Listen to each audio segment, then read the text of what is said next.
Hello and welcome to our adult inpatient garden. Having originally opened 35 years ago, our inpatients garden was recently fully redesigned and landscaped to create a haven for hospice patients and their families. Our patient bedrooms all look out onto the garden and have floor-to-ceiling windows because the hospice architects had recognised the impact nature has on our emotional and physical well-being.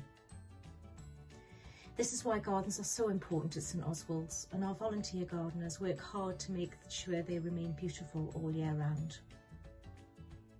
We enter through this beautiful gate, which was specially commissioned and funded by a supporter in memory of her husband. We have named our garden Chan Park in his honour.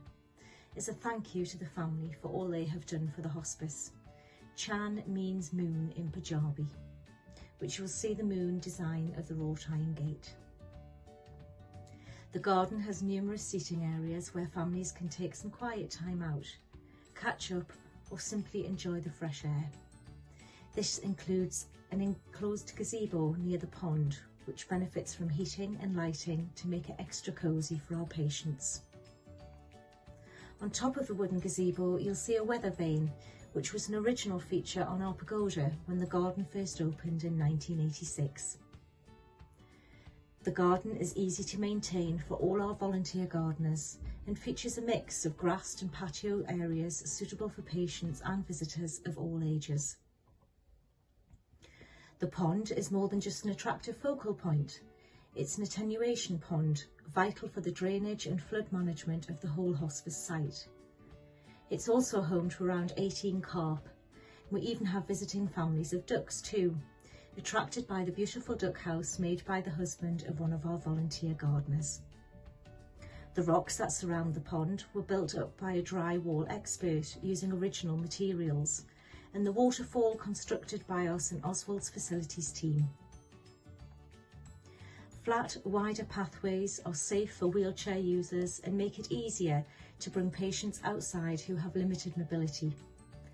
These paths are constructed from an anti-slip material, so they are safer to use in all weathers. Lighting is an important feature in the garden. Each patient bedroom has a downlight outside, creating soft lighting to illuminate the outdoor spaces, and the paths are lined with uplights in different colours. The sound of water can be very relaxing, so several water features are positioned around the garden to create a calming atmosphere.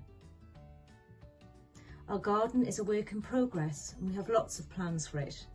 Top of the list is to begin adding artworks, sculptures and decorations to add interest, alleviating the boredom for patients who are bedbound by providing them with an ever-changing view. We also hope to install bird feeding stations throughout the garden, since our patients tell us that watching the birds brings them pleasure. Planting is an ongoing process and it will take time for the gardens to mature and bloom. The garden already boasts a selection of ferns, perennials, shrubs, grasses and climbers, and our volunteer gardeners are working hard to add to these. So far, as well as a place to simply relax in, the garden has been used for family get-togethers, afternoon teas and even a wedding. The garden is a quiet, tranquil space for families to take time away from patients' bedrooms and spend quality time together. We hope you have enjoyed your virtual garden tour. Thank you for joining us.